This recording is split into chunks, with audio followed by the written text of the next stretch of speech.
El sargento del ejército británico, Norman Midgley, debió de pensar que ya lo había visto todo para abril de 1945. Incluso antes de que comenzara la guerra, ya había visto tanto lo mejor como lo peor de la humanidad. En su labor como fotógrafo de planta para el periódico Daily Express, con sede en Manchester, Inglaterra. Cuando comenzó la guerra, el ejército británico tenía una tarea específica para él en mente, dada su experiencia y conocimientos, específicamente como miembro de la unidad de cine y fotografía del ejército. Su trabajo era registrar en imágenes los acontecimientos vividos por las fuerzas británicas y de la Commonwealth en la lucha contra el Eje. Él y sus compatriotas estaban integrados en unidades de combate británicas en la línea del frente. Era un papel tan peligroso como el de cualquier otro soldado en el campo de batalla. Y de hecho, estadísticamente, era aún más peligroso, ya que solo la unidad de Midgley sufrió una terrible tasa de bajas de 1 de cada 4. Para cuando se encontró viajando en un jeep hacia un lugar remoto controlado por la 11ª División Blindada Británica en el norte de Alemania, al suroeste de la ciudad de Bergen, el 18 de abril de 1945, gran parte de los combates ya había comenzado a disminuir. Y en cambio, se encontró con una nueva tarea: registrar las pruebas de los crímenes nazis. En ese sentido, le dijeron que lo llevarían a algo particularmente espantoso e inhumano. El campo de concentración de Bergen-Belsen, que originalmente se usó para albergar prisioneros de guerra soviéticos tras la invasión de Hitler a la Unión Soviética, a mediados de 1941. Más tarde se amplió para alojar a cualquiera de las llamadas personas indeseables. En la mentalidad nazi motivada por la eugenesia, el hacinamiento, la falta de comida y las malas condiciones sanitarias provocaron brotes de tifus, tuberculosis, fiebre tifoidea y disentería entre los que estaban encarcelados ahí. Eso era solo una parte, pero como pronto descubriría Midgley, lo único peor que morir por negligencia de quienes tenían la responsabilidad de mantenerlos prisioneros era la brutalidad y violencia deliberada de sus guardias, fotografiando las escenas de horror. Luego lo llevaron ante uno de los alemanes que había sido capturado por las tropas británicas. Este era Hauptsturmführer Joseph Kremer, el excomandante del campo. En una carta escrita poco después de este encuentro, Midgley describió al hombre que había supervisado un sufrimiento tan organizado. Cita: «Cuando nuestras tropas llegaron al campo, él los recibió resplandeciente en su uniforme, lleno de arrogancia. Los comandantes parecían verdaderos matones. Sus pies estaban encadenados para evitar su fuga. Seguramente será juzgado como criminal de guerra». Fin de la cita, y fue juzgado, porque Midgley, en ese momento, solo pudo haber tenido una idea fugaz de la carrera del hombre que la historia recordaría como la bestia de Belsen. En este episodio, arrojaremos luz sobre la historia y los crímenes de Kramer y los subordinados bajo su mando. Bienvenidos a Wars of the World.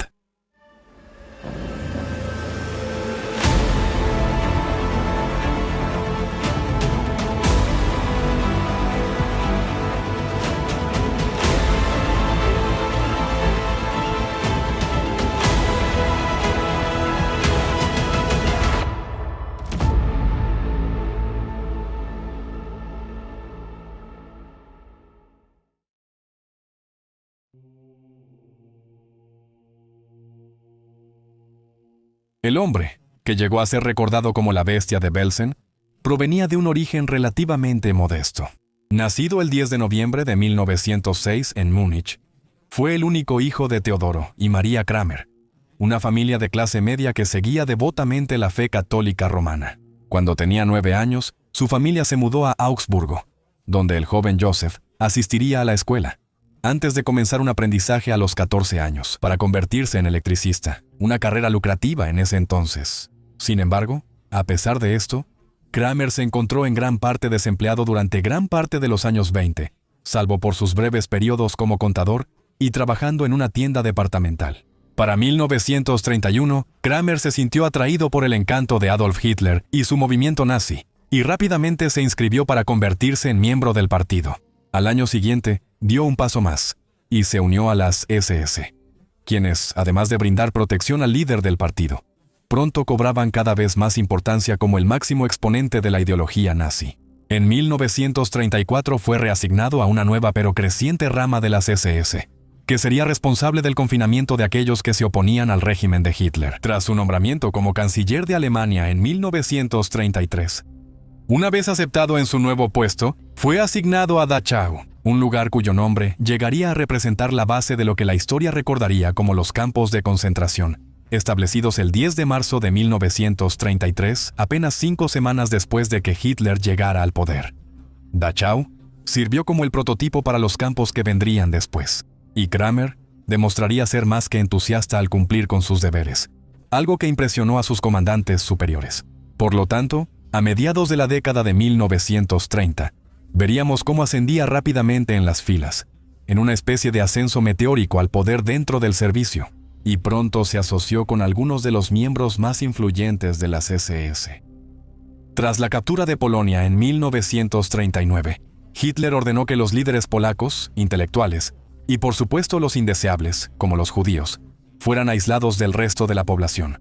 Por lo tanto, se decidió establecer un campo de concentración para alojarlos en las regiones polacas recién anexadas de Alta Silesia, y la tarea de encontrar un lugar adecuado recayó en el oficial de las SS Rudolf Höss, quien llevó consigo a un asistente, Joseph Kremer. Juntos, los dos hombres y su séquito recorrieron la región antes de decidirse por un antiguo cuartel del ejército polaco, que había sido construido durante la época del Imperio Austrohúngaro.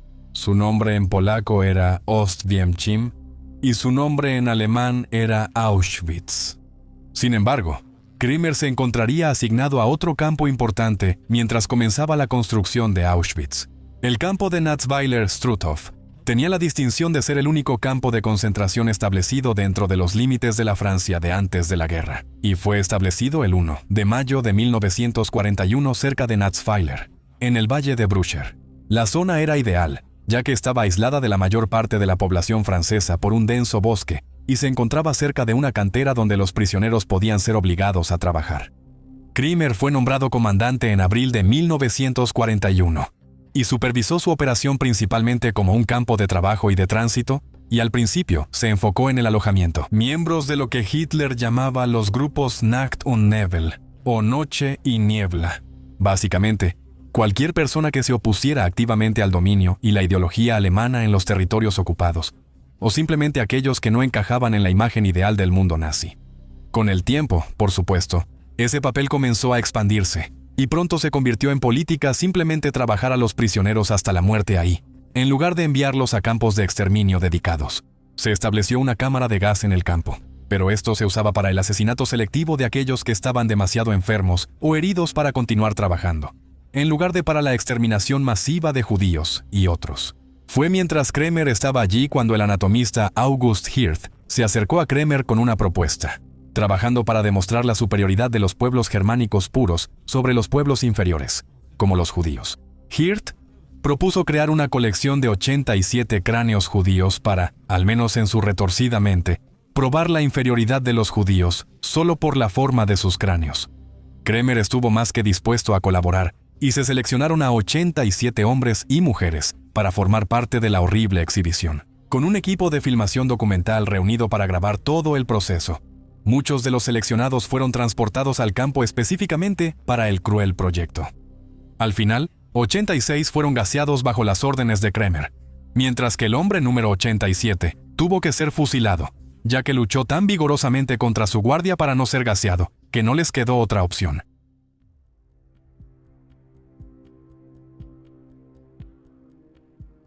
Su compromiso con lo que se conoció como la solución final llevó a Kremer a ser ascendido al rango de Hauptsturmführer, o capitán en las SS, y en mayo de 1944 fue transferido a Auschwitz II-Birkenau, la principal instalación de exterminio en el ahora extenso complejo de confinamiento y miseria que él había ayudado a establecer. Al estar al mando de Birkenau, se decía que Kremer disfrutaba de su papel como Lagerführer, o comandante del campo a cargo de las operaciones.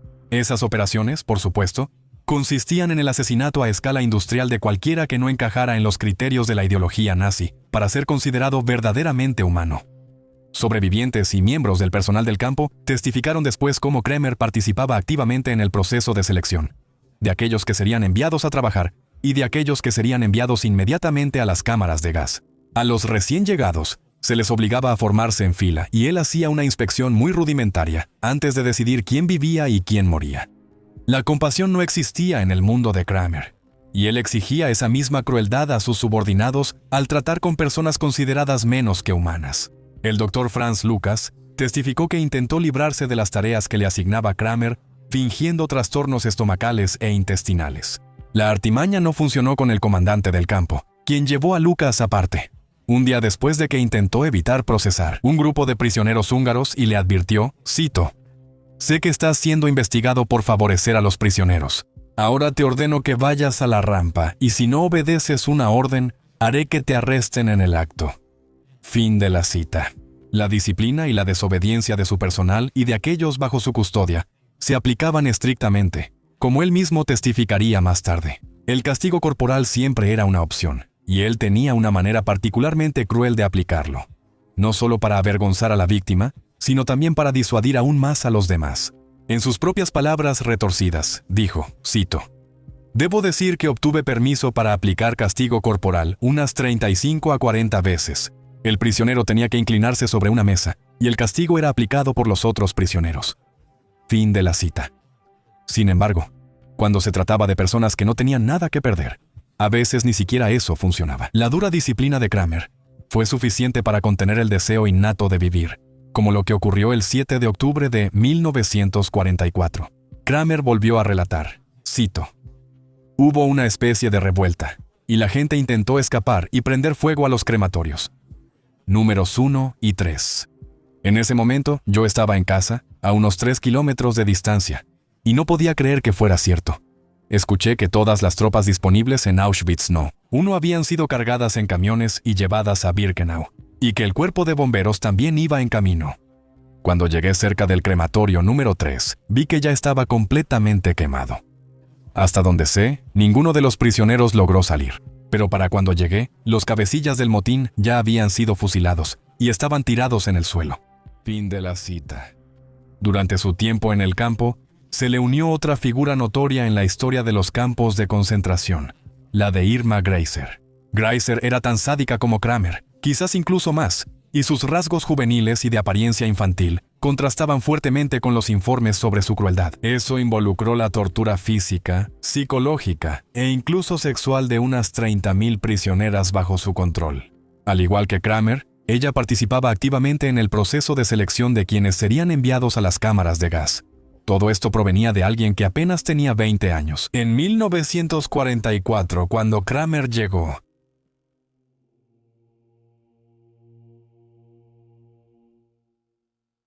el tiempo de Kramer en Auschwitz, segunda Birkenau, fue relativamente corto, considerando el tiempo que pasó en Natzfeilus-Struthof. A finales de noviembre de 1944, le informaron que sería transferido al campo de Bergen-Belsen, donde reemplazaría a Adolf Haas como comandante.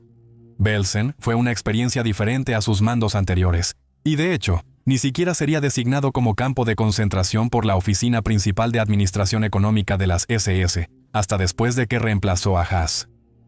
Ubicado en Baja Sajonia, en el norte de Alemania, los cimientos del campo se establecieron en el otoño de 1940, siendo construido para servir como área de retención para la cantidad esperada de prisioneros de guerra, que Hitler esperaba capturar tras el inicio de su invasión a la Unión Soviética. No sería hasta el 7 de julio de 1943 que el primer transporte de prisioneros judíos provenientes de Polonia llegaría al Sonderlager, o el llamado campo especial.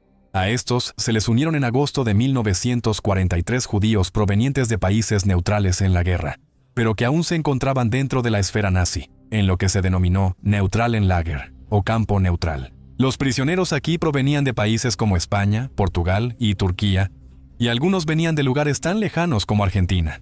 Para octubre de 1943, los prisioneros estaban siendo seleccionados para su traslado a Auschwitz, donde les aguardaría su destino final.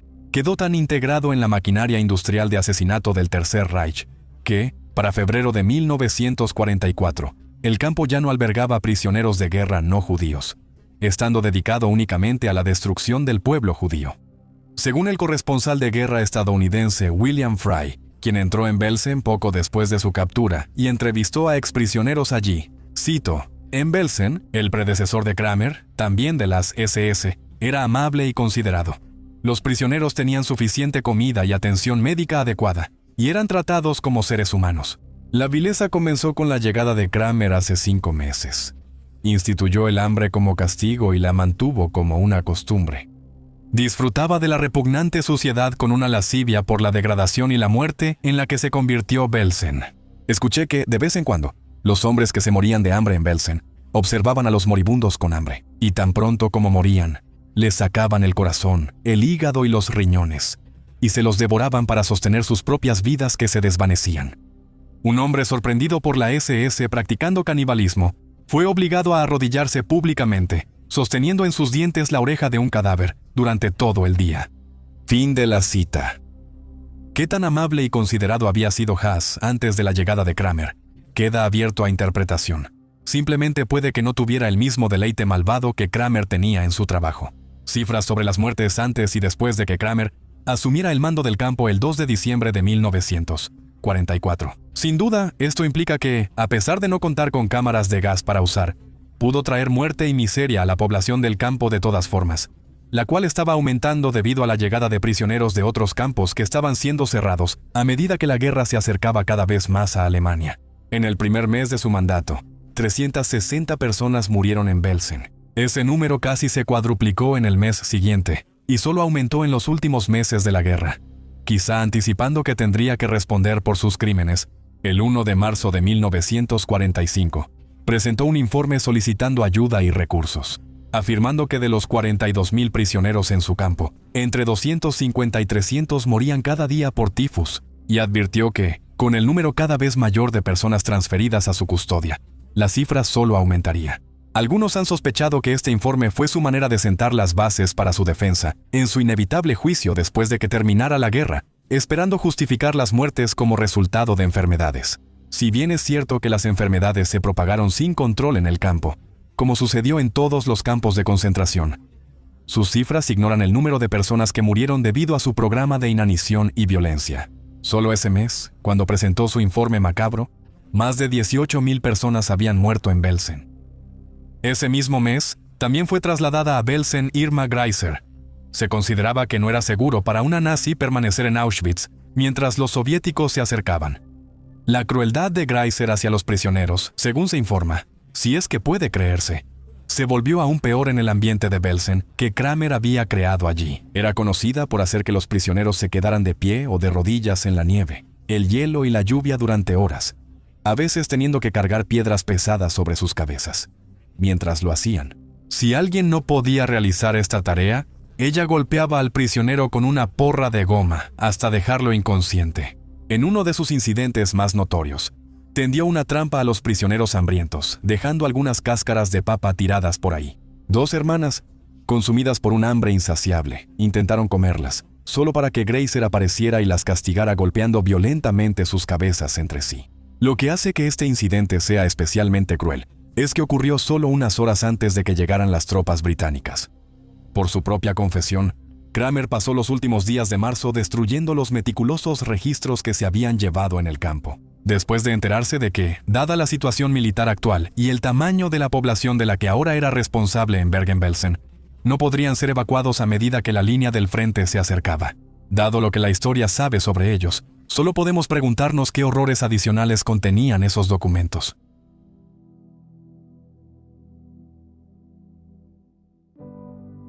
El 12 de abril de 1945, con la 11ª División Blindada Británica acercándose, 2 emisarios del ejército alemán fueron enviados bajo una bandera de tregua para negociar con las fuerzas británicas. Le dijeron a los británicos que el campo ahora estaba bajo el mando de la Wehrmacht y no de las SS, y que su principal responsabilidad era contener un brote de tifus que estaba devastando a la población del campo.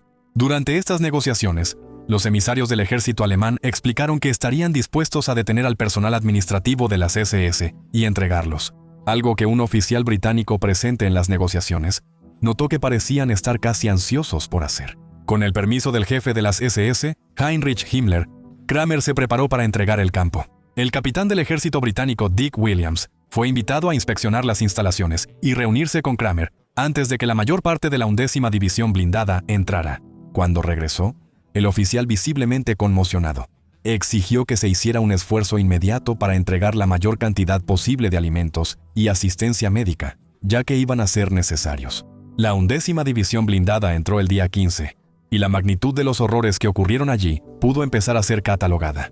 Un oficial del ejército británico testificó más tarde que una de las chozas de mujeres tenía espacio para que vivieran 83 soldados, según los estándares del ejército británico de la época. Y aún así, él y sus hombres sacaron a 1,426 mujeres de ese mismo espacio. Los muertos, en ocasiones, eran indistinguibles de los vivos. Teniendo eso en cuenta, se vuelve comprensible que, en una ocasión, las tropas británicas se sorprendieran y horrorizaran al encontrar a una niña que creían muerta. Comenzó a hacer movimientos muy pequeños después de haber sido colocada entre un grupo de cuerpos destinados a la cremación. Para ese momento, se había consumido tanto que literalmente estaba entre la vida y la muerte. Esto también los dejó preguntándose la terrible cuestión de si alguno de los ya cremados seguía vivo, aunque fuera solo en una parte del campo, ya que hasta 10,000 personas estaban hacinadas en un espacio sin un solo baño funcionando. En un último y cruel giro en la historia del hombre que llegó a ser conocido como la Bestia de Belsen, las muertes continuaron durante semanas después de la liberación, a pesar de los mejores esfuerzos de sus libertadores. Entre la entrada de los británicos al campo y finales de junio de 1945, hasta 14,000 exprisioneros perecieron. Como ya no había forma de ayudarlos, para ayudar en el esfuerzo de enterrar los cuerpos, los antiguos guardias, que ahora eran prisioneros de los aliados, fueron puestos a trabajar. Como explicó William Fry, cito, «Vi a hombres y mujeres de las SS, que alguna vez fueron los guardias torturadores y brutales de este purgatorio más allá de la imaginación, ser puestos a trabajar, cargando los cuerpos de las personas que habían matado en camiones. Los vi en las fosas, descargando estos cadáveres humanos, arrastrándolos por la arena y arrojándolos a un gran hoyo medio lleno de muertos. Vi a estos muertos mucho después de la rigidez cadavérica, caer sin vida en la vasta fosa común, que ocultó su anonimato para siempre». Fin de la cita. Kramer y otros 44, incluyendo a Irma Greiser, fueron rápidamente llevados a juicio, acusados bajo las prácticas legales militares británicas. El juicio se llevó a cabo en Lüneburg, a unos 64 kilómetros del campo, y tuvo lugar entre el 17 de septiembre y el 17 de noviembre. El juicio no estuvo exento de controversia, ya que los oficiales británicos que presidían el juicio rompieron con la convención al permitir que se leyeran declaraciones juradas en el tribunal como prueba, en lugar de que los testigos subieran al estrado a testificar. Esto fue controvertido ya que los testigos no podían ser contrainterrogados por la defensa, pero los tribunales británicos consideraron esto necesario. Como muchos de los liberados del campo el 15 de abril ya no estaban en Alemania, o, en muchos casos, habían fallecido debido al maltrato, Kramer fue declarado culpable, y solo podía haber una sentencia para crímenes tan atroces. El 11 de diciembre de 1945, una aeronave aterrizó en Buckerberg proveniente de Gran Bretaña con un pasajero especial a bordo, un tal Albert Pierpoint, a quien la historia ahora recuerda como el último verdugo de Gran Bretaña. Asistido por el sargento mayor de regimiento Richard O'Neill, comenzó a hacer los preparativos para la ejecución de Kramer, construyendo una horca en la prisión de Hamelin el 13 de diciembre, un lazo corredizo al final de una cuerda, hecha a la medida exacta de las especificaciones de Pierpoint para el tamaño y peso de Kramer, fue colocada alrededor de su cuello. Cuando Pierpoint jaló la palanca, la trampilla debajo de Kramer se abrió, la soga se apretó y la Bestia de Belsen dejó de existir.